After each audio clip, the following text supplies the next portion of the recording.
week on the Grimerica show, the guys talk with Dr. Phil Metzger, a pioneer in NASA's space mining program.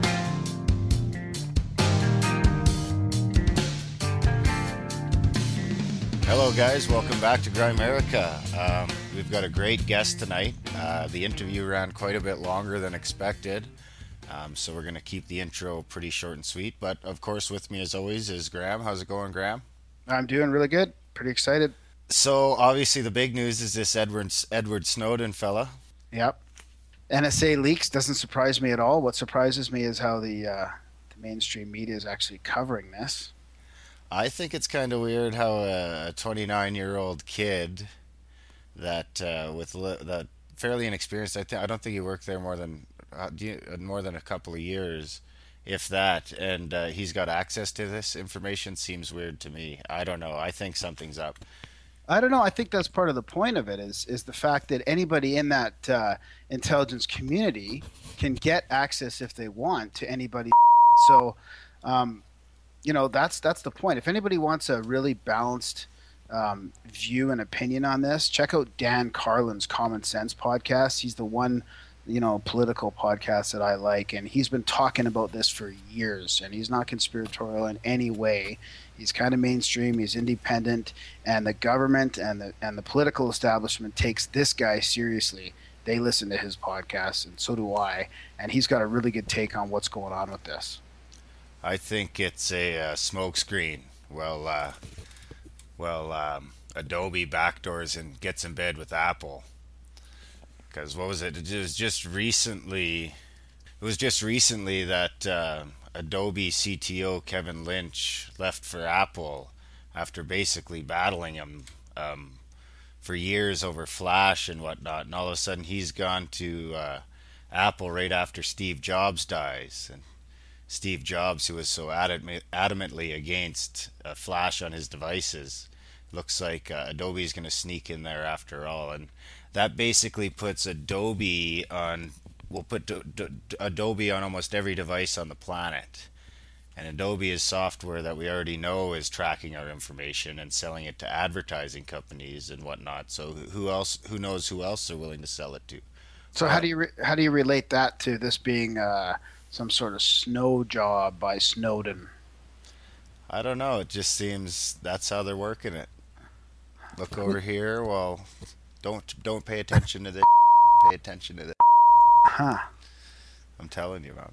Yeah, but they're saying don't pay attention to this when it's probably one of the 10 biggest news stories of our lifetimes. Yeah, maybe. I mean, they're breaking out a lot of stuff on this, right? I mean, he's gonna get he's probably gonna get the book thrown at him here, right? They're gonna. I don't know. I heard Russia offered him asylum. Huh. Russia's thinking of granting him asylum or something like that. They expressed something down those lines. Maybe that'll get the. Yeah, who knows? Anyways, this is interesting times we're living in. Oh yeah, we should also mention we were on the Nat and Marie show last night. Yep. That's a podcast about web culture, I guess. Yeah, so they had us on. It was a great time. You guys should check that out. We'll link to it in the show notes. I think if you just go on iTunes and search Nat and Marie, you'll find it. But yeah, we were on there. I think it'll be episode 7. So, but once again, we'll link to that in the show notes, and you guys can check it out. It was a pretty fun time. I had a blast. Yeah, I hope we didn't freak them out too much with some of the UFO talk and all that. They took it in stride. Yeah. So you wanted to talk about some new book you were reading or something? No, it's an old one. So I was at the movies the other night and I saw the preview for Ender's Game, which was probably my favorite sci-fi novel by Orson Scott Card. And I remember this because I listened to it on audible.com, and it was my favorite narrators. I got to mention their names: Stephan, Rudnicky, and Scott Brick. These two guys, I would almost listen to an audiobook if these guys narrate it. They're that good. And so I listened to Ender's Game a few years back, and I remember them talking about how they can turn this fantastic novel into a movie. And it's finally here. So it looks pretty good. I hope it's good, but check out any of Orson Scott Card's work on audible.com, and the narrators are great. And I just think that's a fascinating way to read a book. Oh yeah. So go to Grimerica, click on Audible, and get your book that way. That'll help us out. Yeah, that's how you can support Grimerica. So, speaking of movies, Silver Screen Saucers, Robbie Graham coming up next. That's this weekend, right? Yeah, that's this weekend. That's going to be our first across the pond, as they say, interview. So that'll be pretty cool. Yeah, I'm looking forward to talking about that. I saw After Earth too. I thought that was a pretty good movie. Did you see it? I didn't see it yet. Yeah. Was it good? Yeah, I liked it. Jaden and Will. Yeah, I'm not too picky though. I like that sci-fi adventure type movies. Apparently, Will made that himself or wrote it or something. So Are they coming out with like another? What's that one where he's the last person alive? oh yeah, that was Will Smith in that one, right? With the dog, him and his dog. Yeah, him and his dog gets killed. Oh, I can't remember what that was. Yeah, that was actually pretty good. Yeah, I heard they were coming out with a prequel to that or something. Legend. I Am Legend? I Am Legend. Yeah, that's it. But I suppose we might as well get right to it. The interview ran quite a bit longer than usual, and we're trying to keep these things under 2 hours, so we might as well jump right into her. What do you say, Grant? You got anything else? No, I think that's it. Let's just do this. It's a fascinating interview. All right, guys, we're going to be back real soon for the Robbie Graham show anyway, so enjoy the interview, and we'll be back after she's wrapped up.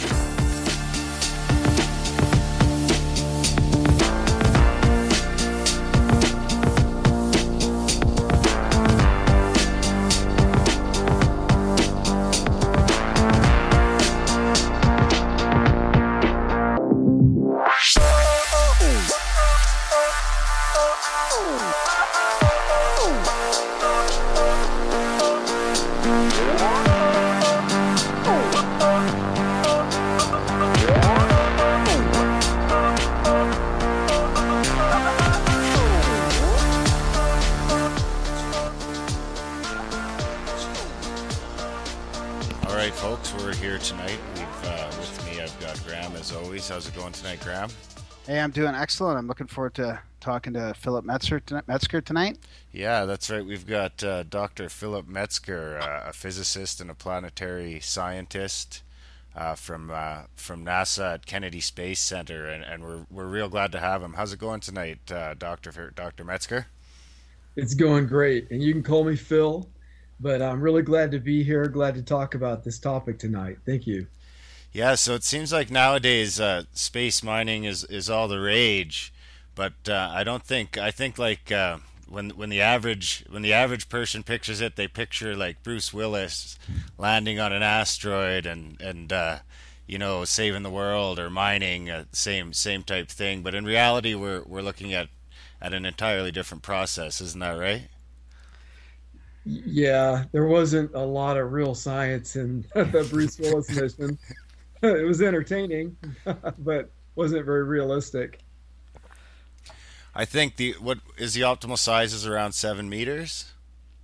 Well, that depends what you plan to do. If you're planning to bring back an asteroid into Earth orbit entirely, the entire asteroid, then it would need to be in that ballpark, something smaller than 10 meters. And there are a couple reasons for that. One is that it takes a lot less energy to bring a small one back, a lot less fuel, and therefore you can launch a smaller spacecraft with less fuel. So it makes it a much more affordable mission to bring back the asteroid. The second reason is if you bring one back that's too big, there is the risk of crashing it into the Earth. And if it's small, if it's below 10 meters, there's no risk because it'll burn up in the atmosphere entirely, and it can't hurt anybody. Yeah, that sounds better than the alternative, at least for the first couple. Yeah, I agree. So we're jumping right in here. You guys are talking about like lassoing asteroids and bringing them into Earth's orbit. Like, does that not affect? Would that not affect the Earth at all? Having these, asteroids roaming around in the orbit? Oh, not really, not in any measurable way, because for one thing, the Earth's orbit is constantly being changed all the time anyways. There's perturbations from other planets. There's the fact that there's dust falling on the Earth all the time. Tens of thousands of tons of space dust fall on the Earth every year. And there's actually a net loss of mass from the Earth every year because the solar wind is blowing away so much of the atmosphere, and there's hydrogen escaping to space. So the Earth is losing mass every year. So bringing a rock, even a 7-meter rock, is really negligible compared to all the other things that are going on. We're losing mass? That's terrifying. Yeah, tens of thousands of tons of mass disappearing into space every year. Wow. Really? And it's not replenished in any way? No, it's a net loss. Oh. And when I say net loss, I mean that's because we're gaining tens of thousands of tons of dust, solid matter raining down on the Earth, but there's more hydrogen and helium escaping than there is solid matter coming down. So yeah, it's kind of weird. Also, the Earth is slowing down because of tidal forces with the sun. So the Earth its rotation has been slowing down for the entire history of the Earth. And the moon is getting farther away because the Earth is distorted by the gravity of the moon. And the Earth, as it spins, the distortion of the Earth has to constantly change to always face towards the moon. It's like instead of a circular water drop, it's like an elliptical one, but is a little bit of a lag, that it's not longest in the direction directly towards the moon. It's always a little bit off because it's spinning and it never quite exactly points right towards the moon. And because of that, the longest direction of the Earth is not exactly in line with the moon. And so it's pulling the moon forward. And so it's whipping the moon further and further out from the Earth. And that's making the moon get farther from the Earth. So there are all these things going on that are not so constant. You think that it's constant, but really space is always changing. That makes it even kind of more special when you think about things like a solar eclipse, because not only is it remarkable that the moon and the sun are so symmetrical in the sky, you've also got the aspect that we're here on the Earth for this period of time that we're able to see it. Yeah, that is pretty cool. What you're talking about is, although the sun is vastly bigger than the moon, they are at proportional distances from the Earth so that they look the same size. Yeah, I think it's like 400 times. I don't know the numbers. It's like 100 million miles to the sun, and it's 280,000 to the. I should know this, but it's. No, yeah, I think that sounds right. It's like 400 to 1. 400 to 1, I think. So, but yeah, it's pretty cool because we have solar eclipses where the moon is just slightly larger than the sun on some occasions, just slightly smaller than the sun on other occasions, depending on the season. And so you can have a ring of fire around the moon during the eclipse on some occasions, or sometimes the moon just perfectly covers up the sun. And this only happens during a brief period of history. There's a period of 10,000 years that's true. But for the entire prehistory of the Earth and for all time afterwards, that won't be true again. So it's kind of cool that we're living here right now. Yeah. Yeah, no doubt. Have you ever seen an eclipse? Oh, yeah, sure. I've seen lunar and solar eclipses several times. I think I remember seeing one when I was a kid. My grandma gave us just this little the welding lens, but just the lens, the little 4x2 little piece of glass, and she had us going out in the yard looking at it. We were little, because that's when we had just figured out that you weren't supposed to look at it. Yeah, well, I remember when I was in second grade, the teacher told us how to make the box where you have the hole in one end of the box, and you put your head in it and you look at the opposite end, and it projects the picture of the sun on the inside of the box. So I remember as a second grader doing that. That was my first eclipse. But Yeah, so the solar system is not really constant, and on really long time scales, the sun's eventually going to get too hot and burn the Earth up, and there's all kinds of things that aren't going to stay the same. So bringing a small asteroid into Earth orbit is really not a biggie in the big scheme of things. So let's back up a couple minutes or a couple secs here. So you, how long have you worked for NASA then, and what do you actually do there? Okay, so I've worked for NASA my entire career since college, and that's been since 1985. Wow. So what is that? 28 years now. And for the first 10 years, I worked on the space shuttle. I was on the launch team, and I worked on navigation and communication systems. My bachelor's degree was in electrical engineering. And then I moved to the space station program, and I worked on that for about 7 years, again on the communication systems. And around that time, I decided to go back to school and work on a PhD in physics. And I focused on the physics of granular materials, and in particular, lunar and Martian and other extraterrestrial soil. And so I finished that PhD up, and while I was working on the PhD, I was still working out at the Space Center, and I transferred into a physics lab where we were developing technologies to support a wide variety of things. For example, we were trying to develop technologies to scare vultures away from the launch pad, because on one of the shuttle launches, the shuttle ran into a vulture and killed it. But the vulture, if it had hit the wing of the shuttle, it could have ruined the mission and killed the astronauts. And so it's really a bad thing when you're launching into a bunch of vultures circling around the launch pad. So we had to come up with a way to repel vultures, but because the Space Center is a wildlife refuge, we couldn't hurt the vultures. And so we were looking at all kinds of crazy ideas like microwaves and lasers and loud noises and smells and all kinds of stuff.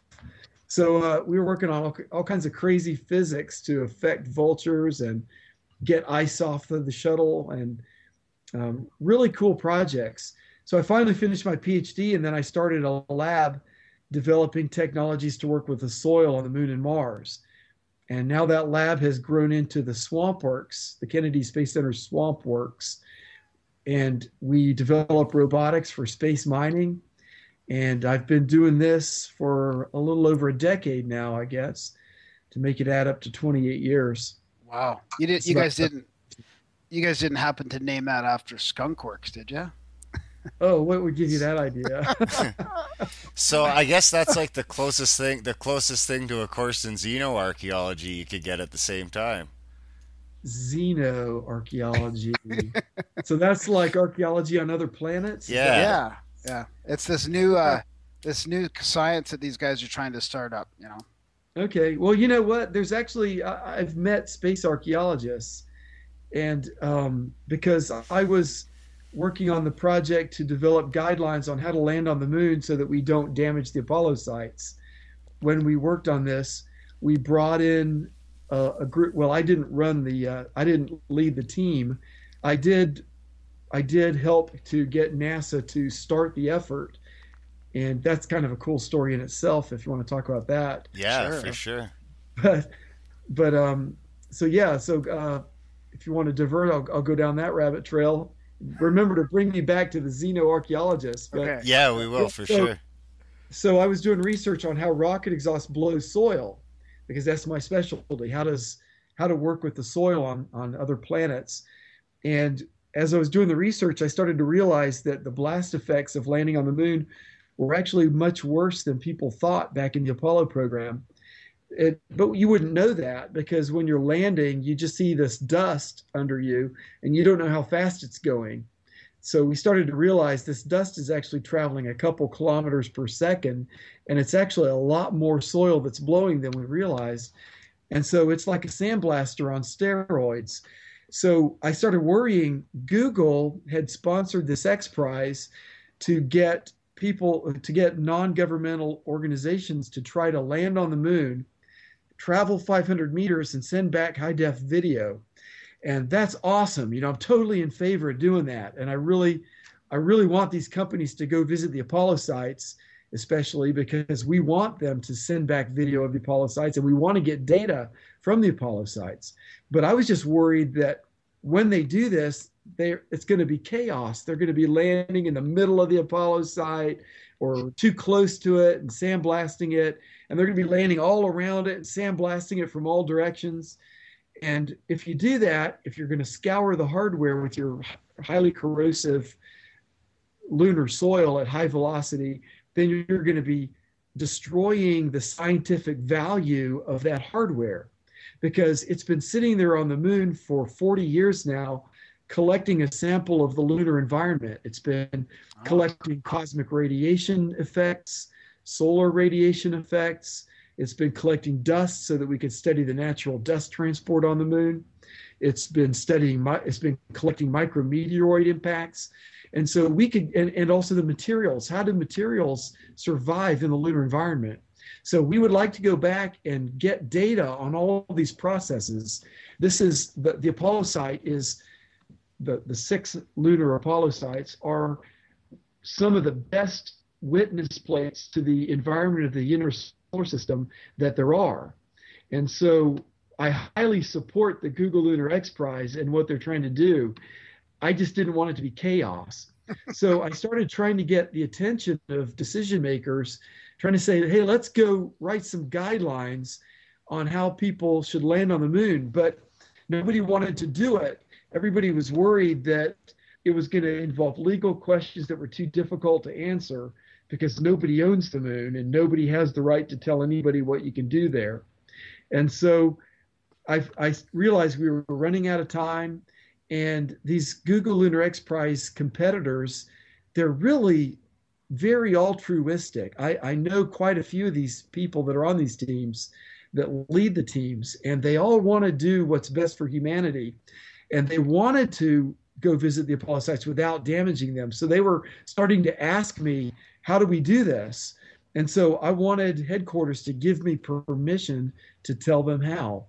And so I couldn't get enough attention at headquarters because we were very busy trying to figure out what to do in NASA as the Constellation program was being canceled. And then I had the opportunity to go fly on a reduced gravity flight for one of my experiments. And I needed some team members to go fly. This is on the Vomit Comet. Actually, to be technically correct, it was the Weightless Wonder, but everybody still calls it the Vomit Comet outside NASA. So I got the idea to invite somebody from NASA headquarters to be on my team, and it would be a great opportunity for him to learn about the effects of lunar gravity, to feel it, to understand it for his own benefit as a NASA manager, and it would give me a couple of days of his time without any distractions. And so he agreed, and he came and flew on the Vomit Comet with me. And so I talked it up during that time and said, we really need to deal with the Google Lunar X Prize thing. And so he went off to headquarters and pulled a team together. And so then it all came about. So they ended up pulling in some space archaeologists to be on this team. And I had no idea there was any such thing as a space archaeologist. But there actually are. There are college professors who focus on this. And they claim that the 6 Apollo sites are among the most important archaeological sites in the entire human sphere, even as important as the Greek pyramids or Sumeria or Machu Picchu down in Peru. I had no idea that they thought about it that way, but when they started explaining it to me, they said, well, this is where humanity first stepped onto another world, and that's pretty important. Yeah. So I was worried about protecting the Apollo sites so that we wouldn't damage the data. And they didn't even want NASA to visit the Apollo sites because they wanted it to be in perfect, pristine condition. And so they agreed, to be reasonable, we do need to visit them somewhat. So let's come up with some reasonable guidelines that are going to preserve it, but still allow us to get data. And so we came up with these guidelines. We had a big team working on different aspects of it. I wrote the parts of the guideline that describe how to prevent your rocket exhaust from damaging the sites. Other people worked on how do you drive a rover into the Apollo site so that your wheels don't mess everything up. Other people did research on what are all the different materials at the Apollo sites, and it was quite a big effort. That was published about 1.5 years, maybe 2 years ago. So it's out on the internet now. You could look up the guidelines. Phil, that's a fascinating story. I get this feeling you're this pioneer, making these changes and decisions like that affect humanity. It's on the edge of this space exploration. It must be so exciting for you. Well, we're definitely trying to make a difference. It's a lot of work. It's hard, very, very hard work. So, that's my goal. I've been aiming towards trying to make a difference for humanity. And I should mention that in order to try to help inspire young people, just to let them know that there was never a time that anybody came to me and said, we want somebody to do this kind of work. It was very entrepreneurial. And I just decided about 10 years ago that I wanted to do this. And so it's been an entrepreneurial effort of creating the job and then getting NASA to agree to let me do this kind of work. So young people need to realize if they want to do something in the world and make a difference, you can't sit around waiting for a job application to show up in the newspaper and then go off and apply for the job. If you want to do something that makes a big difference in the world, you have to go off and make it happen yourself. So there was no such thing as the swamp works at the Kennedy Space Center. There was no such thing as the granular mechanics lab. That's the lab that I created. And what happened was I wanted to work on this. And so I went to school and got a degree in it. And then I started writing proposals to get money. And I finally convinced managers to give me some money to let me do this kind of work. And then eventually there came about some money that needed to be spent to buy equipment. And so I got a chance to buy the equipment that I needed to do this kind of work. And then I didn't have a room to keep the equipment in. And then one of the ladies at the Space Center asked me in the hallway one day, hey, have you ever found a room to keep your equipment in? And I said, no, I hadn't. And she goes, come on, Phil, let me show you how this works. And she took me to a doorway and looked in the window of the door, and it was an empty room. And she read the phone number on the door and called the manager of that room and promised the manager that if he let me in the room, I would be out in 6 months. I just needed to borrow it for 6 months. And she talked the guy into giving me the combination to the door. And so she opened the door and said, congratulations, you now have a lab. Just don't ever go out of the room and they'll never get you out. And so that was literally how my lab started. And sure enough, it was just like she predicted. They never asked me to leave. And then pretty soon they decided, well, gee, Phil's got this lab. We need to make it an official lab. And so it became a lab. And then it was one thing after another. And so by doing hard work and trying to give NASA what they need and what they want and helping my managers to be successful so that I'm producing things that my management can then show their management and say, look what our group did. This is great work. By doing that hard work, then it led to one opportunity after another. And eventually other people started partnering up with me. And I should mention Rob Mueller. He and I went in on this lab together right at the very beginning. After I got the room, I said, Rob, do you want to be a part of this lab? And so he and I co-founded the Granular Mechanics and Regolith Operations Lab at the Kennedy Space Center. That's great. That's so inspiring. And you must have seen this whole field of your granular space lab change over the last decade immensely. Like now you're talking about like 3D printing soils and making metals from this stuff. I mean, would you even have thought about that 10 years ago? No, that you're exactly right. These are things that have developed over the years, and we've expanded the line of business. from the very beginning, I was working on how rocket exhaust affects soil. That was my specialty. And Rob Mueller, who I partner with, his specialty was excavation. How do you do digging on the moon or Mars or asteroids? And so we both had a focus on extraterrestrial soil, and we just said that's what we want to focus on. That's our line of business. How do we work with the soil? And so we keep asking ourselves, what else can you do with soil? What else can you do with it? And well, you can build with it. You can make buildings. You can get metal out of it. And we've tried to come up, you can make heat shields out of it. A couple of guys in my lab recently did a project showing how to build a reentry heat shield out of soil. And they tested it in an arc jet facility out at the NASA Ames Space Center. And they showed that you can actually land on Mars and save millions and millions, hundreds of millions of dollars by making your heat shield out of dirt, out of Phobos, the lower of the two Martian moons, rather than bringing the heat shield with you from Earth. So these crazy ideas just came about by saying, what else can you do with dirt? So, and because I found a lot of like-minded people to partner with, we've been able to grow the organization. And now we've got 45 people working in my lab. That's including part-timers. We have enough funding for 20-something people to be full-time employed in the lab. So it grew from just 2 of us 10 years ago to now we've got 21 people employed. And we're developing space mining robots. We run a space mining competition that has occurred for 4 years in a row.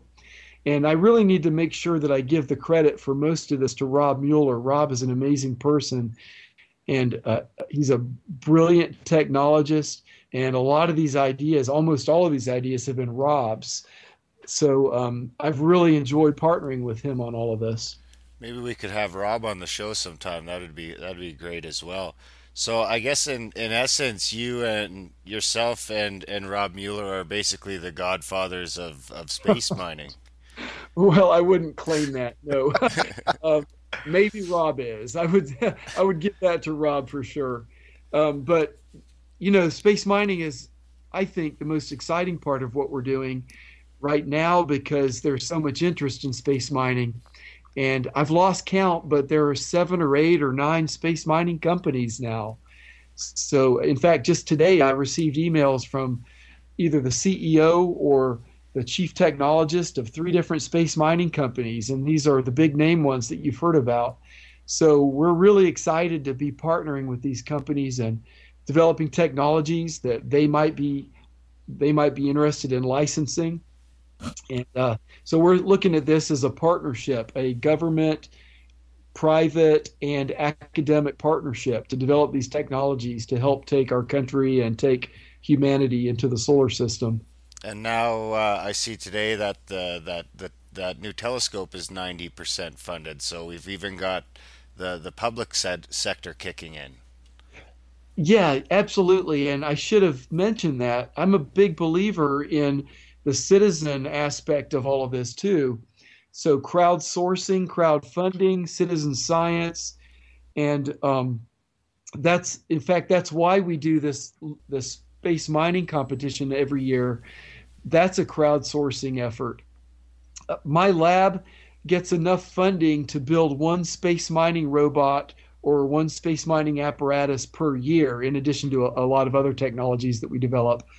But we only get enough funding to do 1 space mining technology per year, pretty much. But through this robotics mining competition, we get about 50 different universities all around the world involved building space mining robots, and they bring their robots to the Kennedy Space Center for this really exciting competition. And they have a great time. They have a lot of fun. They learn a lot. We've got sponsors like Caterpillar, which is there interviewing the students to hire some of them. And Caterpillar is getting benefit from it. But my benefit is I'm in the lunar arena wearing a bunny suit and a respirator right there in the dust from all the regolith where the excavators are testing. And I'm taking pictures and I'm taking notes. And instead of having just 1 robot per year, I get to see 50 robots during that week of lunabotics. And I learned more during the week of lunabotics about robotic interactions with soil than I do in the other 51 weeks. So it's been a tremendous success.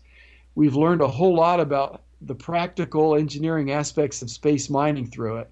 And so there's an example of citizen involvement in real space exploration. These students who are going off and building these robots have had a very measurable, very real impact on the state of the art in space mining. Yeah, that's amazing. I guess that's the best strategy to have, is just bring the best in the world to your backyard. I've heard Peter Diamandis talk about how the world is being revolutionized by the internet, and he was talking about how the internet is spreading into the remaining parts of the world. And the way he said it is that we've got, I forget how many billion additional mines coming online in the next 10 years. And this huge influx of brain power taking part in the human technological development is going to be revolutionary, according to Peter. And I think he's exactly right. There's a lot of power by involving more minds in the process.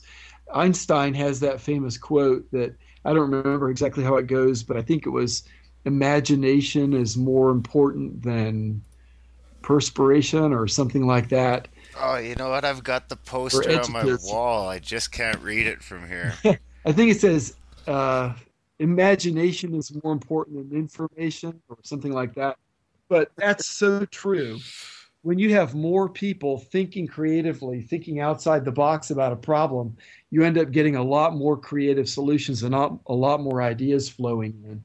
I think that's where collaboration helps a lot more than competition. Yeah. Well, I've seen competition where the competitors are all friendly with each other. That's the way it is in the space mining community. You've got, like I mentioned, 7 or 8 different space mining companies, and it's a small community, so everybody knows each other, and they're all friends. So, example, you've got Peter Diamandis with Planetary Resources, and you've got Bob Richards with Moon Express. I think they're best friends. They are really close friends, but they're in 2 space mining companies that nominally would be considered competing against each other. But because it's a very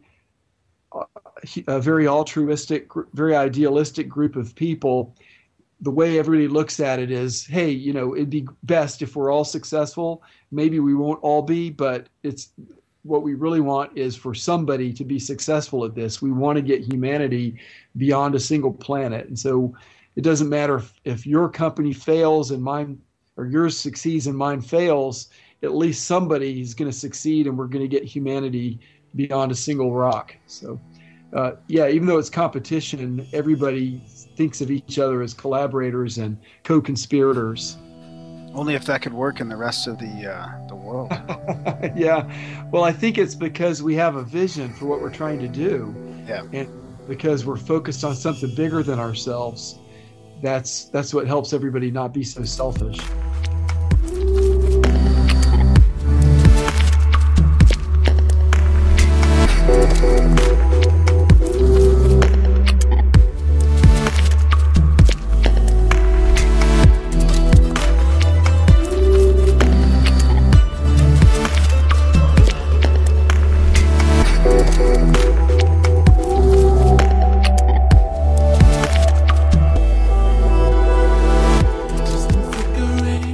The quote. Okay. Well, I can't really remember it now, but it's something about his imagination has meant more to him than all of his absolute knowledge, or helped him more, or something like that. Something along those lines. I had a feeling it had knowledge in there. Yeah. Yeah. So did you ever read science fiction stories about asteroid mining, like authors like Ben Bova and stuff like that? Like, it's like all these stories are actually coming true. I used to read a lot of sci-fi when I was younger, and then for many years I just didn't have time to read fiction. Yeah. But more recently I've been trying to catch up on some of the classic sci-fi. However, I have never come across any story that involved actual space mining. Really? Okay, so try Ben Bova and look under audible.com, and there's great audiobooks. Like these sci-fi audiobooks are fantastic, and they've got great narrators, so you can like listen to it on the way to work. And they talk about like space mining and mining asteroids specifically. It's pretty funny. It's really good stuff. Okay, I will have to check that out. Thanks for the tip. Yeah, and if you're going to sign up to Audible, you might as well sign up through Grimerica.com, and then, Okay. everybody wins. All right. I will do that. Oh, I have seen a few sci-fi authors that were touching upon some of the work that I've done. I was reading a book by Werner Vinge. It was called Children of the Sky, it was A Fire Upon the Deep, actually. It was his most famous book. And he started describing this rocket landing on a planet and how they were having their rocket exhaust blow in a hole in the soil. And I realized he is actually going to describe the rocket exhaust plume effects landing on a planet. And so I perked up and was really taking notes. And my goodness, he actually got the physics all completely right. And I had the privilege of sitting with him on a panel session at a conference. It was called Science Fact Meets Science Fiction.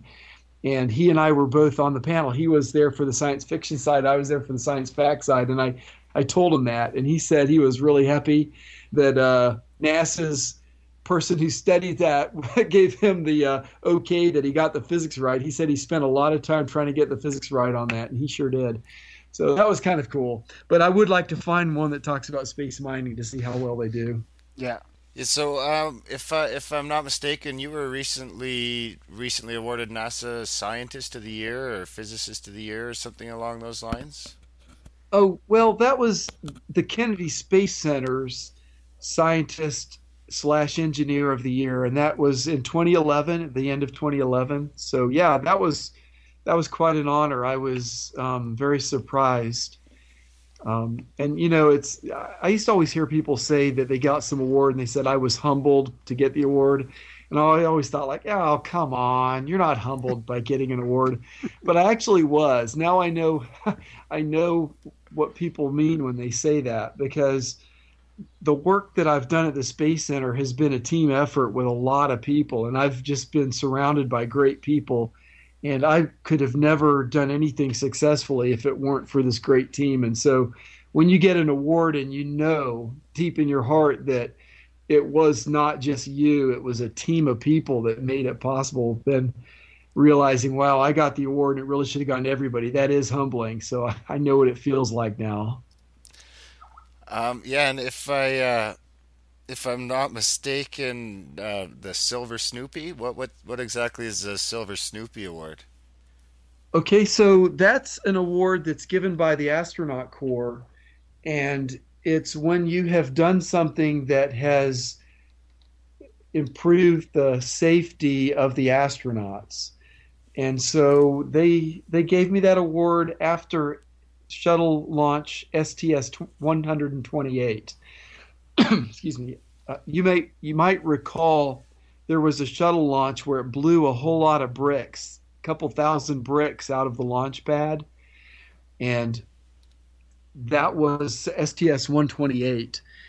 During that launch, when it blew all those bricks out, they started looking at the videos, including an infrared video that we had set up, and we noticed that there were chunks of something flying way up high in the air, pretty close to the shuttle as it was launching.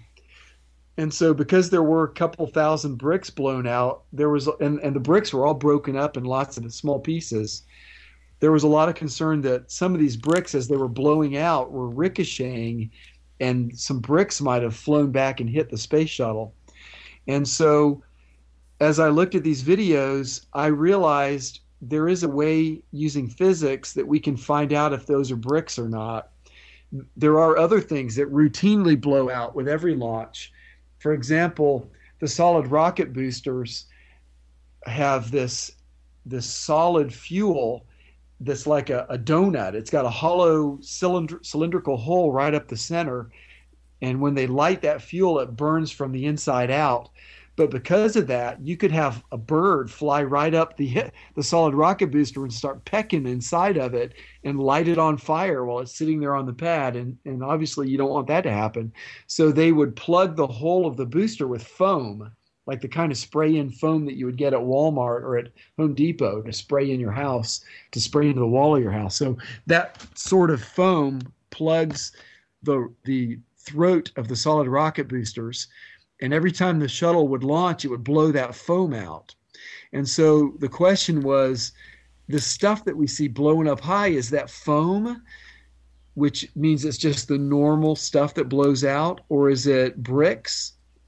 And so what I proposed is, let's get multiple camera views and let's do some analysis of the videos to calculate the three-dimensional trajectory of this object. And then let's use ballistics equations and calculate how quickly that thing is decelerating. And based on the deceleration of it, we can calculate the density of the object, and then we can tell if it's brick material or foam material. And so this brilliant application scientist, Dr. John Lane, one of my main collaborators, he's really brilliant. Within like 2 days, he wrote software based on software he'd already written on other projects. He wrote the software to combine multiple film cameras that are not even synchronized. So the frames of the two video cameras are not taking pictures at the same time as each other. So he wrote software that interpolates the frames of the two different cameras to synchronize them together. And then from the multiple views of this object, calculate a three-dimensional trajectory, X, Y, and Z versus time. And then he handed me this data that he calculated, and then I did ballistics analysis, and we were able to show that the density of the object exactly matched solid rocket booster foam, and it was thousands of times less dense than brick material. And so this whole project took place in the course of 3 days. We had to solve it before the shuttle landed. So we got it done in 3 days and definitively showed that this was not ricocheting bricks, and therefore it was safe to land the shuttle. And so that was what I got that award for. That's just fantastic. That sounds like complicated software.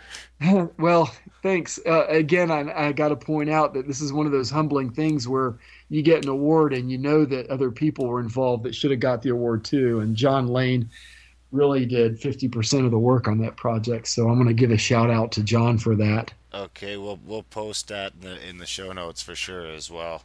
Yeah, and while we're on the topic of you getting kudos for stuff, didn't you have a press interview today?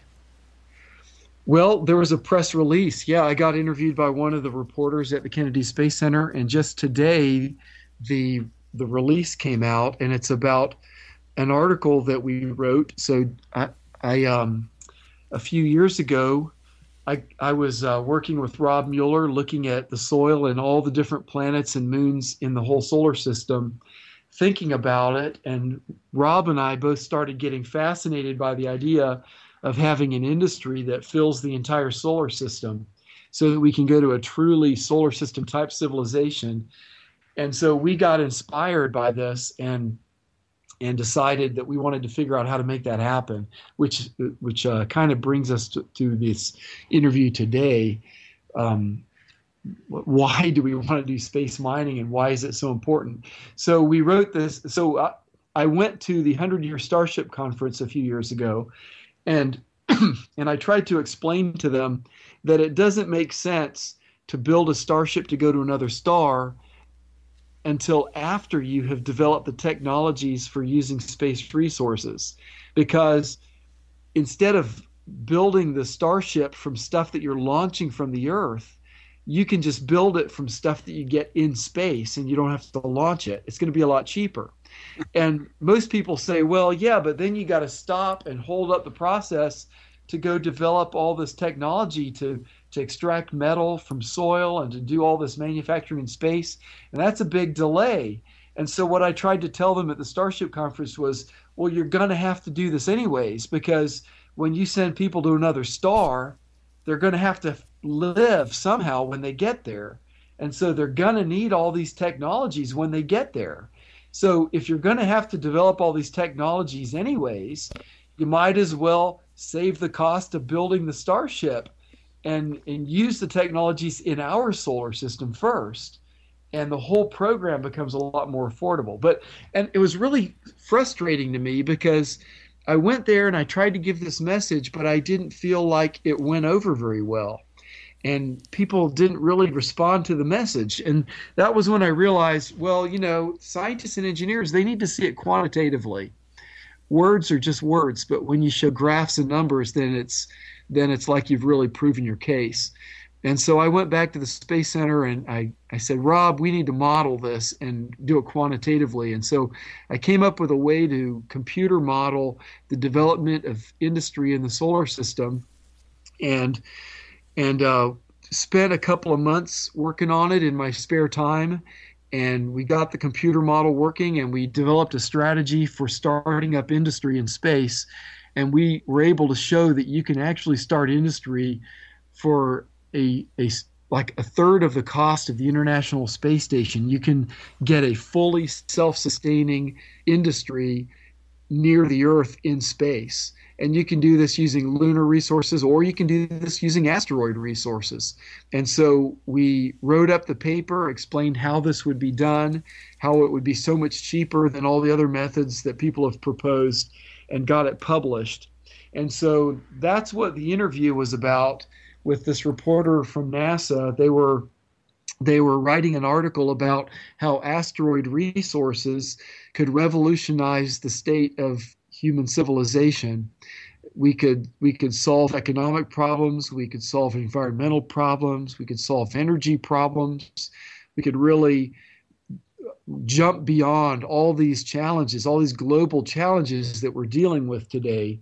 And so the article that he wrote just came out on the NASA website this morning.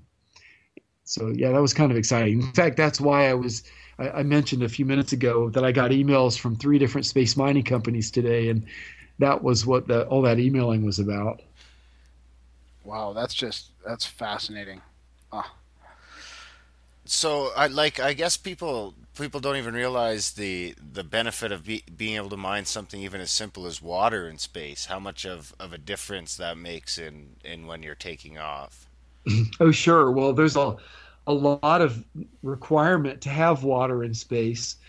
For example, right now we know that we cannot do a Mars mission because we don't have any way to keep the humans safe from the radiation dosage that they would get. When you fly away from the Earth, when you get outside of the atmosphere, and when you get outside of the magnetic field, you're exposed to a lot more radiation than what you're getting down here on the surface of the Earth. And in fact, for a Mars mission, when you're in space for that long, that far from the sun, you're getting exposed to too much radiation, and the risk of getting cancer or getting leukemia during your lifetime is raised up to an unacceptable level. And so right now, we would not be allowed to do a Mars mission, even if we had everything ready to go. The medical people would not let the astronauts do the trip. But we can solve that problem with water, because water is one of the very best radiation shields against cosmic radiation. It's such a good radiation shield because it has a lot of hydrogen in it. It's H2O. There's 2 hydrogens for every oxygen. And so it's a very hydrogen-rich material. And hydrogen is the best material for stopping cosmic radiation. So, for example, if we were to bring back to Earth orbit or to lunar orbit a 7-meter diameter carbonaceous chondrite, which typically has 20% water by mass, that would be enough water to provide the radiation shielding for 5 human expeditions to Mars, so that we could actually do the Mars missions. And that much water, we could launch the water from the Earth, but that much water in space it's a lot of mass to launch. And people have said famously that an ounce of water in space is worth more than an ounce of gold on the Earth.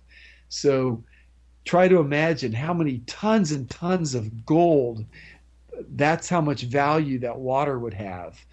and we would be using it as a radiation shield. So getting water from an asteroid is one of the ways to solve that problem and make Mars missions possible. I used to work in a gold mine, so.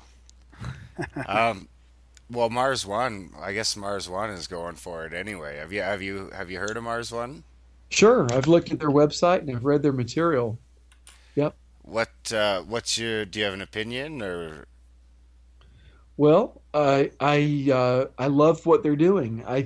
I don't want to say that I endorse it. I'm not allowed to endorse anything since I do work for the government, so I'm not going to endorse it. But personally, I think it's exciting and it's really cool. Spaceflight is risky though, just like ocean voyages were risky several hundred years ago, and not every colony was successful. There were some colonies where the people came over to America and then the colony disappeared or most of the people died. So it may be that we're in for some risky times during these early stages of colonizing space. But I think there are things we can do to make it a lot less risky. I think if we do it right, we can make sure nobody dies. But the risk is there of not doing it right. Yeah. So you mentioned in one of your blogs, you're talking about the water in the universe being so, or in our solar system being so abundant. So how long has it been since we've known this? Well, we've known that for a long time, actually. Well, let me clarify. We've known that water is abundant in our solar system for a long time, but the vast majority of the water is out beyond the asteroid belt. Like, for example, the 4 biggest moons of Jupiter, those 4 moons have 1 billion times more water than the Earth does, because a large quantity of their bulk is actually frozen water, whereas the Earth is rock, they're water, frozen solid. So most of the water in our solar system is way out there beyond Jupiter and the Oort cloud and the Kuiper belt. But just recently, we discovered that there's actually tons and tons of water on the moon. When the L-Cross mission crashed into the south pole of the moon, it blew up a cloud, and NASA had several spacecraft looking at the cloud that was blown up, and it was a huge quantity of water as well as carbon molecules and ammonia and a lot of other things. Furthermore, we've made a lot of progress in identifying near-Earth asteroids. There are some YouTube videos that show this very dramatically. If you look at YouTube search for asteroids, you'll almost certainly find the video where it shows the discovery of asteroids from some certain year up to the present. And as space telescopes and ground-based telescopes have been looking, we found more and more asteroids. So now we realize that we're surrounded by all these space rocks, and a lot of them are in near-Earth orbits. And a lot of these asteroids have a huge water content. So it's in the form of hydrated minerals. So when I say water, it's not necessarily H2O. It might be OH hanging off of other molecules of rock. But you can easily get it out in the form of water by heating it. So there's a lot of water on asteroids. There's a lot of water on the moon. So surprisingly, there's a lot more water in space close to the Earth than we previously understood. What about Mars? Oh, Mars has a huge amount of water. Mars has had probably an ocean on its northern surface. Northern part of the planet was a northern ocean, perhaps at one time. And there are lots of rivers and catastrophic outflow channels, as well as gullies that give the evidence of sapping from groundwater. And when Phoenix landed, it blew away a few centimeters of soil and exposed the ice that was very close to the surface at that northern latitude. The polar caps of Mars have a lot of water in them. So there's water all over Mars. There's no problem getting water if you're far enough from the equator on Mars. If you're real close to the equator, you'd have to drill very, very deep to get to the water. But the higher latitudes of Mars, there's no problem accessing water. Have you seen or read anything about the seeps or the stains on Mars? Well, it's been quite a few years since I've focused on Mars. We were focusing on Mars about 10 years ago. And then during the constellation program, we've been focusing on the moon. And right now, I'm focusing on asteroids. There are others in NASA who have been focusing on Mars this entire time, but it's not been my main focus. So I'm not up on the latest science of that. Mm-hmm. Yeah, it's just I just asked because our first guest actually, Mr. Ephraim Palermo, he spent back in '99 and 2000 something like a year or 2 years scouring Mars Surveyor. I think was it Mars Global Surveyor back then. Sure. Yeah, I think he spent a couple of years scouring photos with a 56K modem and found these seeps on Mars and wrote a paper. So I was Right. just Well, I remember it was during the Mars Global Surveyor mission that these seeps were first being discovered, and I remember reading papers about it. So yeah, that's pretty well accepted now. I don't think there's any question that there's a lot of water on Mars, and even liquid water if you look in the right places. Mm-hmm. yeah. Actually, I read something not long ago in the bottom of a crater or something like that. But back to space asteroids. What's the like end date? Like, what's I guess the best possible date that we could say reap the benefits of your research? You mean the benefits of using resources in space? Yeah, like what do you think? When do you I guess suppose you'll get your first asteroid? Well, so if we get the go ahead to do this, then there will have to be a few years of prospecting first. The reason why we have to spend some time prospecting is that we're looking for a rather small asteroid. You know, the big ones are quite easy to find, but the smaller ones, they're only visible for a few days as they whiz by the Earth because they don't reflect as much light. And the kind of asteroid we want, carbonaceous chondrites, would be the best. Those are very dark, and so they don't reflect very much sunlight. And so we're looking for one that's small and very dark, so it's hard to see. And furthermore, we want to find one that can be nudged into orbit around the moon. And a gigantic rock like that requires a lot of energy to change its orbit. So we are limited. We cannot find one that requires a big change in its orbit. We need to find an asteroid that requires only a very small change. And that means it's one that's already almost in the same orbit as the Earth. And so that means, well, let's say if there was an orbit that was an asteroid that was in exactly the same orbit as the Earth, that would mean it would go around the sun once every 365.24 days. And that would mean it would always stay exactly the same distance from the Earth, and it would never go by, and we'd never find it. So we can't find one that's in exactly the same orbit. We need it to be slightly different orbit so that it passes the Earth every now and then. But if it passes the Earth too often, that means it's too far different of an orbit. It would cost too much energy to bring it back. So we need an asteroid that goes whizzing by the Earth about once every 5 or 10 years. That way it goes by often enough to see it, but it's not too often so that it's almost the same orbit as the Earth. So what this means is we're going to be looking for asteroids that go whizzing by the Earth.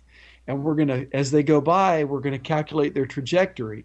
And we want to find one that we can predict is going to come whizzing by again in another 5 or so years. If we find one like that, the right size, the right type, the right orbit, then we can send the mission out to rendezvous with it, nudge it slightly, and just bring it in to do a gravity assist whipping around the moon. That would cause the moon to steal some of the energy from the asteroid so that then the asteroid is trapped in the gravitational influence of the Earth-Moon system. And so the asteroid would then go into orbit around the moon. And so there has to be a period of several years of prospecting and waiting for the asteroid to come back around for the second pass. Now, we know that we're going to find asteroids that meet those requirements. because we have found a lot of other asteroids of other sizes and other trajectories, and we know quite a bit about the statistics of asteroids. And so even though we haven't found the specific asteroids that we want, we know statistically that they must be there. And so it's just a matter of spending the time doing due diligence, looking for them and finding them. Once we pick an asteroid, send a spacecraft off to rendezvous with it, that mission alone is going to be about another 3 years. And the reason why is because, as I've said before, it's a lot of fuel to bring a gigantic chunk of rock into one orbit to another orbit. And so we have to use the most efficient kind of rocket that's available, and that would be an electric propulsion rocket. So in this case, we're talking about using a solar electric propulsion. What that means is that the spacecraft would be collecting sunlight, using the sunlight to create electrical energy, and then using a high voltage to strip the electrons off of an atom like neon, for example, or xenon, and then so it's ionizing the atoms, this noble gas, and then the electric field accelerates the ions out the back of the spaceship at high velocity. The reason you want to use that kind of propulsion system is because you get the most thrust for the amount of fuel, and in other words, it's the highest specific impulse that's available. And so it makes it a very affordable mission to go out and move such a large chunk of rock around. The downside of that kind of a rocket, although it's very efficient, it's very low thrust. And so you have to apply the thrust to the asteroid for a long time in order to slightly nudge it into the right orbit. So it's going to take about, I don't know the exact numbers, I forgot, but it's like 1 or 2 years to go out to the asteroid, and then 1 or 2 years to bring it back, to tweak it so that it comes into the Earth's orbit. So it's about a 3-year mission.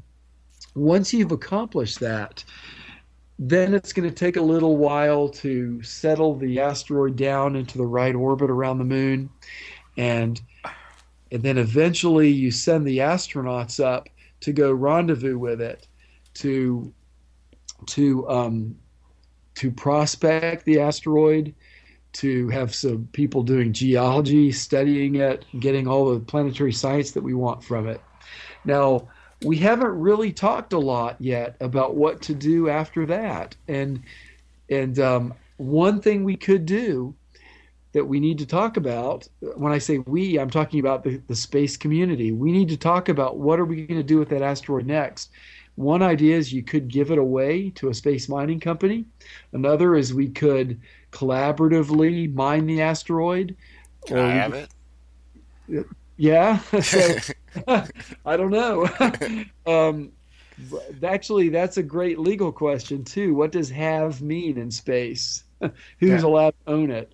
Yeah. But what I think would be fantastic would be to mine that asteroid and use the entire buffalo, use the metal, use the silicates, use the water, use the carbon, and so make plastic and do 3D printing, make metal, purify the metal and do 3D printing with the metal, use the water in it.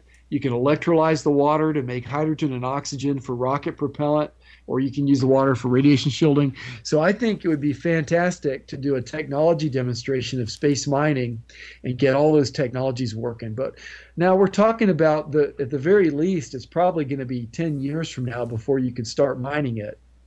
And that's maybe a little bit optimistic, because there's more technology development and more mission planning that has to happen up front before you do those things. Wow, that's just amazing. So you would do that mining like right in situ on the asteroid, kind of, right, through robotics or whatever other means? It's possible, yeah. We have not actually worked on the details about asteroid mining yet. We have spent a lot of time working on lunar mining and Martian mining.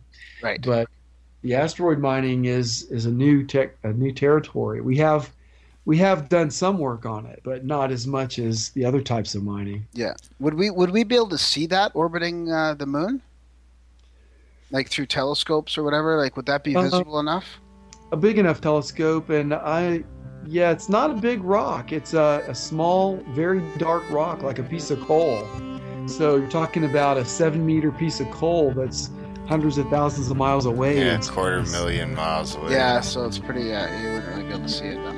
Yeah. With a telescope, I'm sure you could, the right kind of telescope.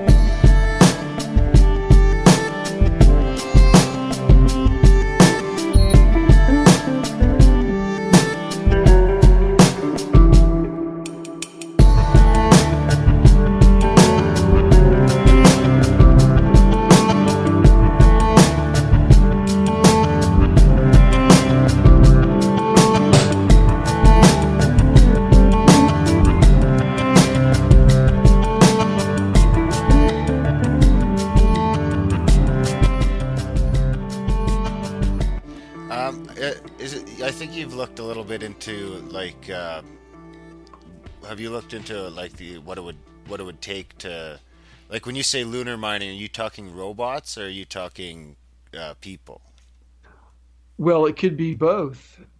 I think that the main concept is using robots. You can have humans there working cooperatively with the robots too, and there are certain advantages to that. For example, if something breaks, then it's really helpful to have a human there. We don't have robots with the capabilities of humans yet. We will someday, but we're not there yet. It's going to be several more decades before we can have humanoid robots that are nearly as capable as us. But for now, the main idea is to have robots doing the mining and maybe have humans visiting to do repairs and to do investigation, trying to figure out what's breaking and figure out how to do it better and trying to do the science. So my lab the engineers in my lab who focus on the robotics, they've been working on robots to go do the mining on the moon. So we have one robot that you can find on the internet if you search for it. The name is Razor, spelled Rassor.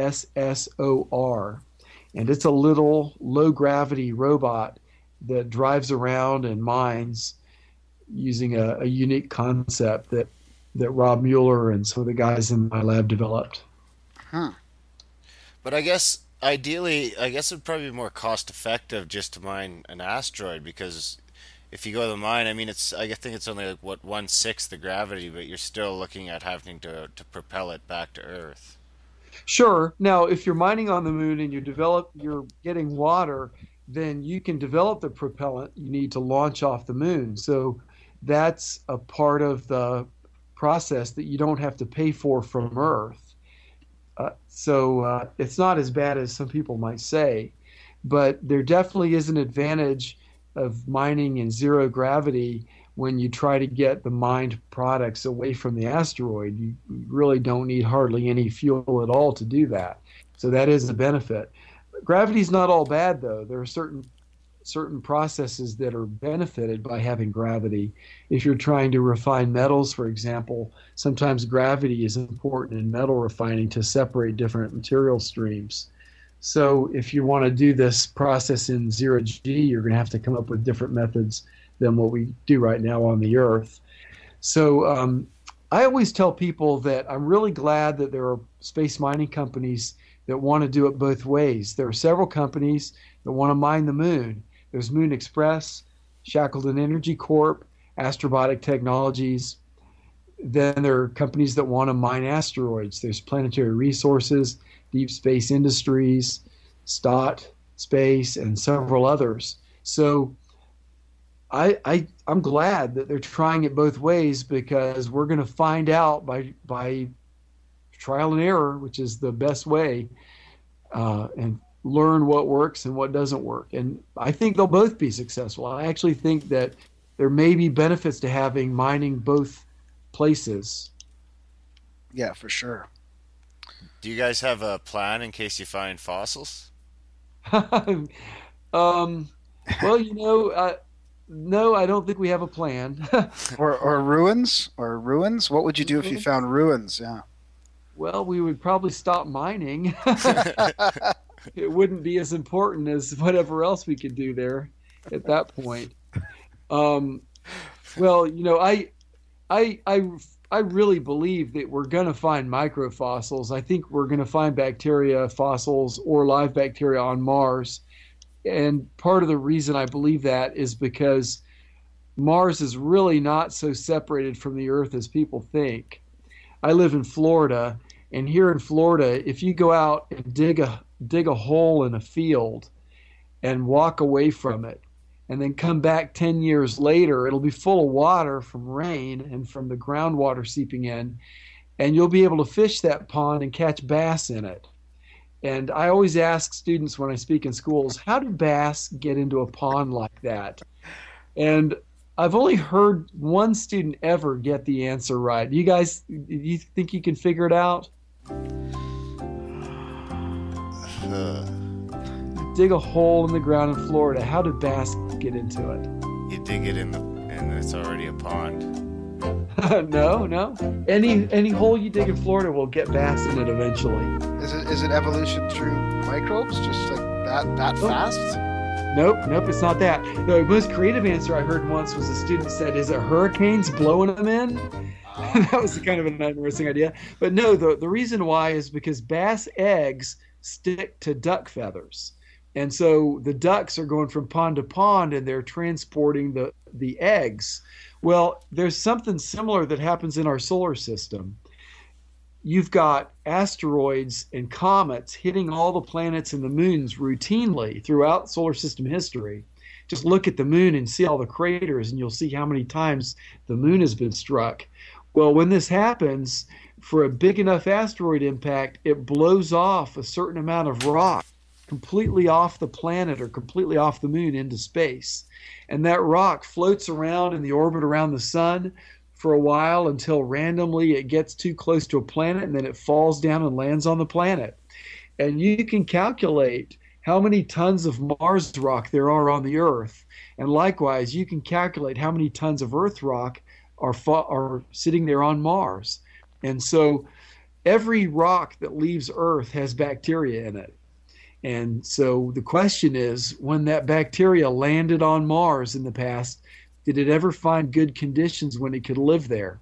Now, people have turned that question around and people have said, well, what if life was on Mars first? Panspermia. Panspermia, yeah. Yeah, maybe life came from Earth. It came from Mars to Earth. So, but pretty much the solar system is not isolated.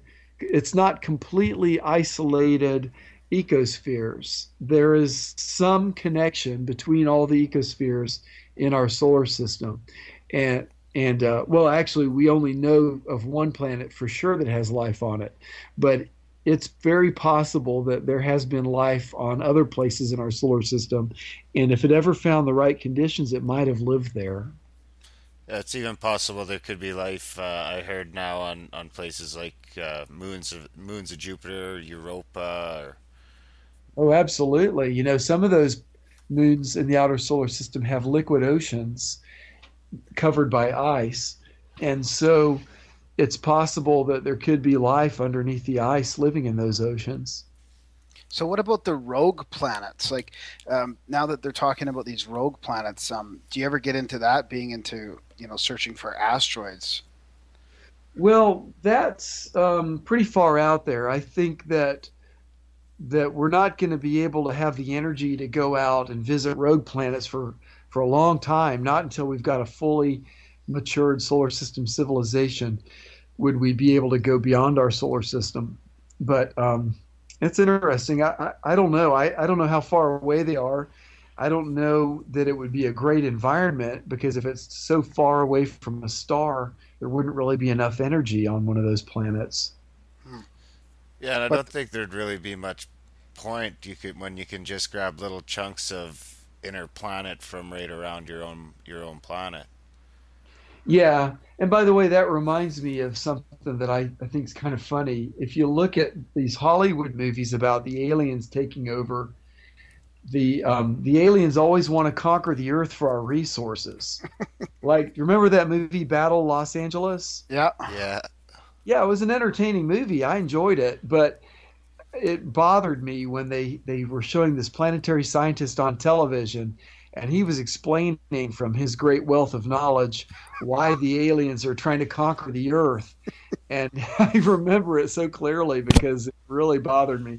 He says, the aliens want the Earth because Earth has one thing that you can't get anywhere else in the solar system, and that's water in liquid form.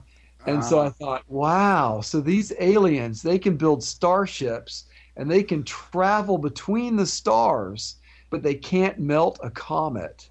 Yeah. You know that movie was based on an actual case, right? A UFO case in Los Angeles back in 1942, I think it was. Oh, I hadn't heard that. Yeah. It's actually like there's real pictures from that it. was during the wartime, right? When they were shooting at something? Yeah, they were shooting at this thing in the sky, like thousands of rounds of ammunition in the sky. Oh. It's pretty fascinating.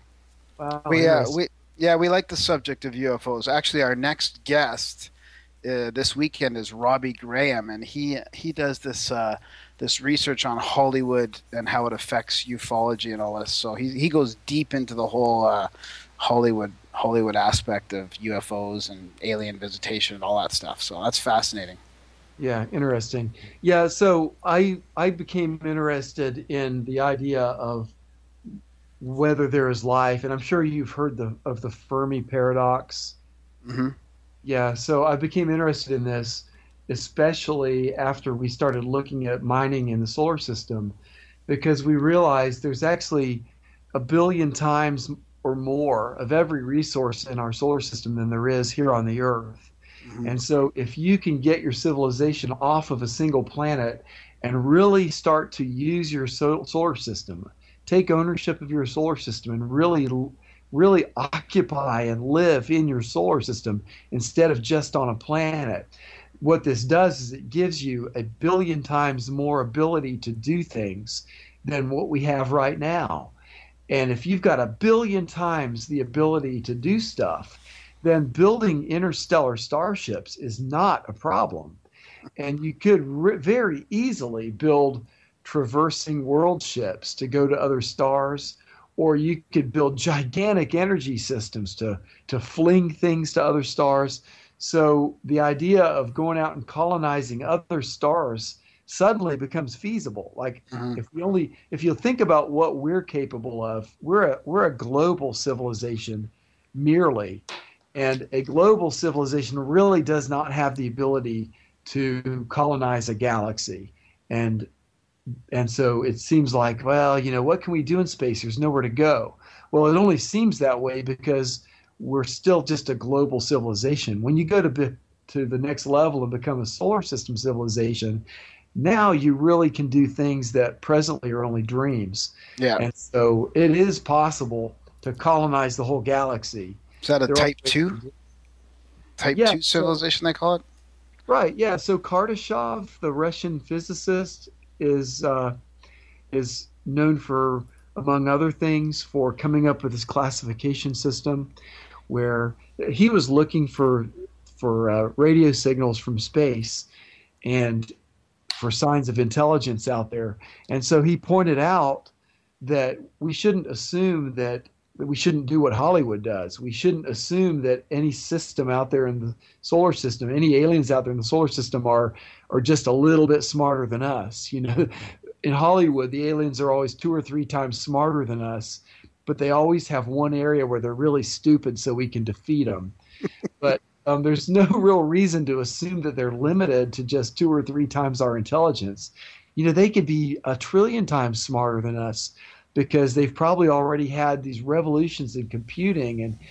And so Kardashev was pointing out that if you had a civilization that uses the energy of its entire star, it could be vastly different than what we have here on our planet. Or if you have a civilization that uses the energy of an entire galaxy, that's another dramatic change. And so the signals you might find coming from space aren't necessarily going to be the type of signals that we would put out here from the Earth. And so he classified a type 1 as a global civilization, a type 2 as a solar system civilization, and a type 3 as a galactic civilization. What I've done when I talk to people about space mining, I try to give people the idea that this is really doable. You know, we really can do this. And the evidence I give them is we've already leaped beyond several types of civilizations in our past. We used to have continental type civilizations, and we had to leap across the ocean and become a global civilization. So I've tried to tell people that a type a type 0 would be a continental civilization. And going back even further, when civilization was first invented, our ancestors were using a unique energy source. They were using sunlight falling on cereal crops that grow in the flood valleys of rivers, in the silt deposits in the Nile or in the Tigris Euphrates or the Yellow River or the Indus River. And so when humans first figured out how to do this using slave labor and oxen to farm the silt deposits, they rapidly developed cities, and these cities flourished wherever there were silt deposits, but they really didn't go beyond the silt deposits of these river basins. And so it took a leap of technology to develop the logistics structures to transport the food across the boundaries to the other parts of the continent. So, for example, by the time of the Roman Empire, the people in Rome were being fed by barges coming across the Mediterranean from the Nile. And so I've tried to say, well, a silt-based river valley civilization would be a type -1. So humanity has already leapt barriers at the ending of their world several times. And what we're talking about doing is just repeating something we already have a history of being successful at. So we just want to leap the next barrier and go to the next type of civilization. And we've been successful at doing this in the past, and we can do it again. Wow, that's a great way to look at it. I've never thought of it like that. Yeah. So I did get really interested in Fermi's paradox. Why is it we're not seeing all these radio signals from space? Why is our galaxy not a Star Wars galaxy? Mm-hmm. You know, why is it that we don't already know everybody? Why is it that we don't have people going back and forth from all these different planets already, where we all know that we're all here? That's a profoundly interesting question. So then what do you think about unidentified aerial objects flying around? I mean, you know, the way I would say it's a legitimate phenomena that requires more study. I don't claim to have any answers on what it is or anything like that. But have you ever looked into that? Have you ever been interested in actually learning about some of the cases that are out there? I don't want to speculate too much because it's not my field and I haven't really studied it very much. Mm-hmm. I'll just say I have a friend who reported something he saw. I don't want to tell his story without his permission, but it's a very interesting story that he told me, which does give one pause.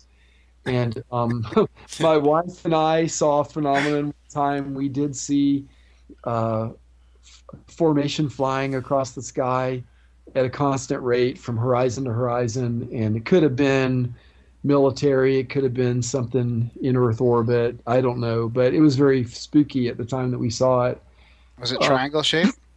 No, it was a straight line, 4 lights in a straight line, orange color, like a burnt orange color. Uh-huh. So we immediately went in and Googled it and found out that a lot of other people have seen similar things.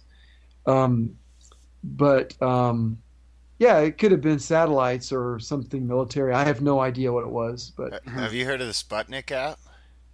No. It's an app. I don't know if you can get it on BlackBerry. I know you can get it on iPhone and Android. But it calculates your position and tells you when satellites are going by that you might be able to catch in the sunlight, and it'll tell you when the space station's coming by. It tells you the exact time and what kind of where to look for it. Yeah, so it's pretty cool. Well, other than that, though, I really don't want to speculate about it because I just haven't looked into it. Yeah. I have spent a lot of time thinking about the so-called Great Silence. That's what Dave Brin, the scientist and writer, calls it. And is there life out there, and why are we not getting signals all the time? Yeah. So as a scientist, I think that's something we can talk about a little bit more from, unless you go out and interview a lot of people about the phenomena they've experienced, which I haven't done. Yeah.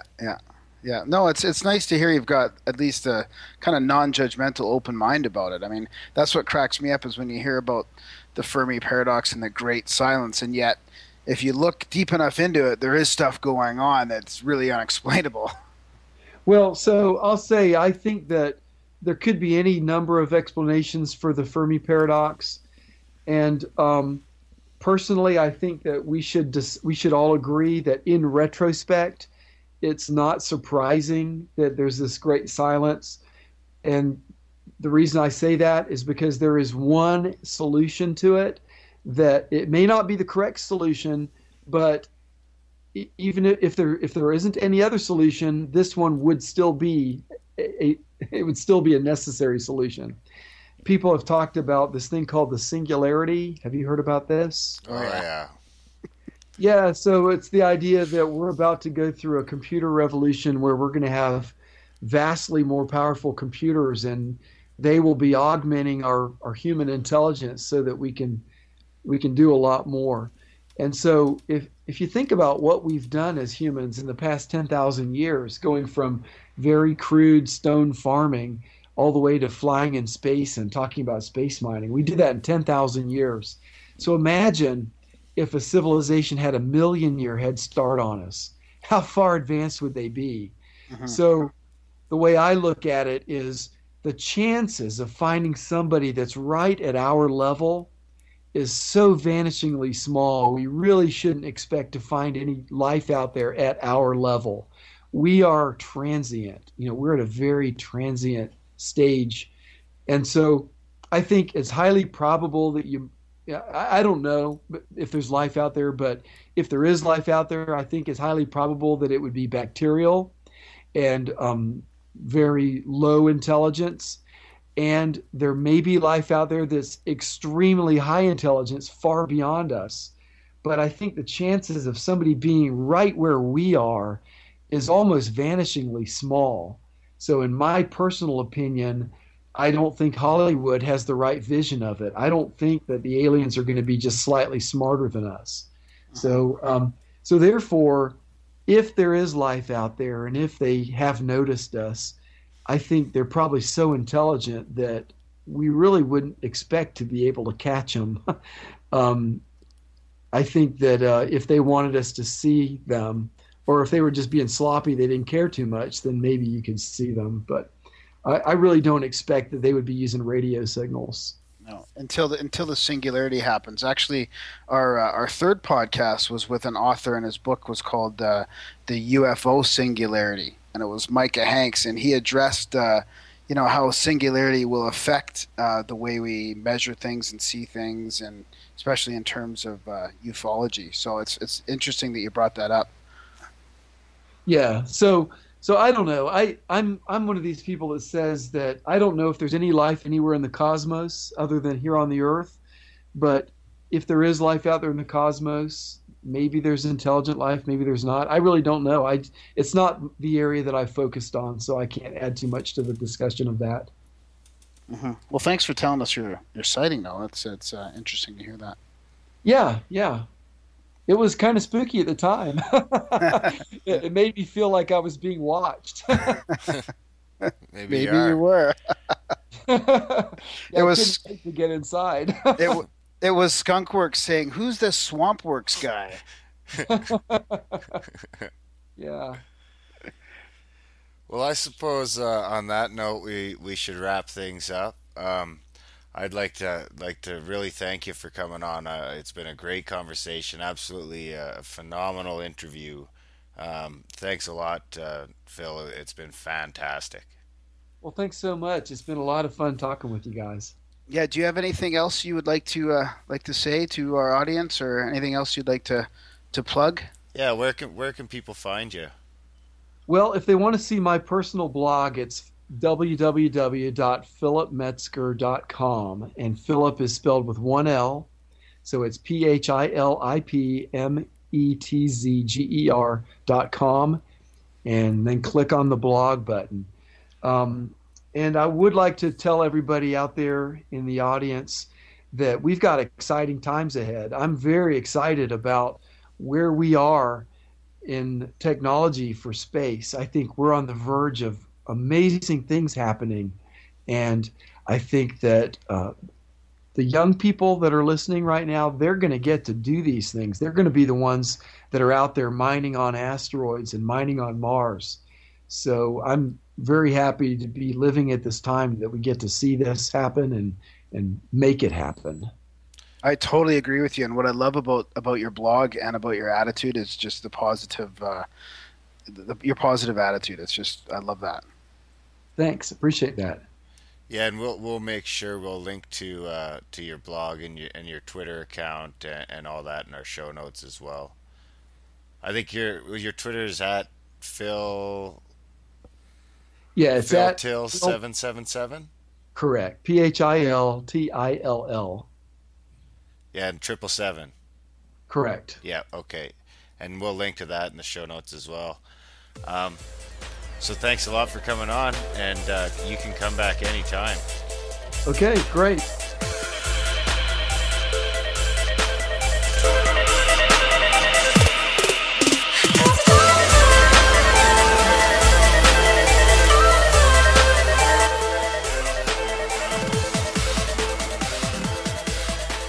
And that was our interview with Dr. Philip Metzger from Kennedy Space Center down in Florida. And I got to say that I was absolutely blown away. That guy blew my socks off. I'm kind of speechless. Yeah, it was great. It went better than I could have dreamed of. So we definitely got a big thanks out to Philip Metzger again. Yeah. It definitely ran longer than we expected. So it was a great interview. Again, you guys can find him at philipmetzger.com or at PhilTill777 on Twitter. And we'll have all that in the show notes as well. Yeah, this guy was more than a NASA scientist. I mean, this guy is on the leading edge. He's like a pioneer in space mining. I mean, this guy's going to be involved in this huge in a big way coming up. I can't wait to see what's going to happen in 5 to 10 years. Yeah, and he's going to be at the forefront of it, I'm sure. And I'm gonna try and get his partner he was talking about there, Rob Mueller. I'm gonna see if I can't track him down and get him on the program for you guys too. So yeah, I was gonna, I wanted to throw all these kind of conspiratorial questions at him and all that, but it was just so fascinating listening to all this, like, this real science fiction turned into fact stuff that they're working with. I just wanted to let him go. Yep. So, and other news, we've got RPJ is going to come back on with us before the Scotty Roberts interview in a couple of weeks. So that's good. He's going to be a constant figure here at Grimerica. I think it's going well. It's a good partnership. So, oh yeah, and I talked to I emailed the head of psychology there at Saybrook University, and they're in the process of firing up a Kickstarter. Really? Yeah, and he's going to let me know when they do so that we can advertise it on the site. So great, and Grimerica will kick in a little donation to that. Yep, for sure. But on that note, I suppose we might as well shut her down. The interview ran pretty long. So, all right. Well, thanks for a great chat, Darren, and thank you very much to Philip Metzger. Yep, and thanks to all you guys for listening. As usual, you'll find everything in the show notes, as well as all the music you heard. So we'll see you when we see you. Ciao.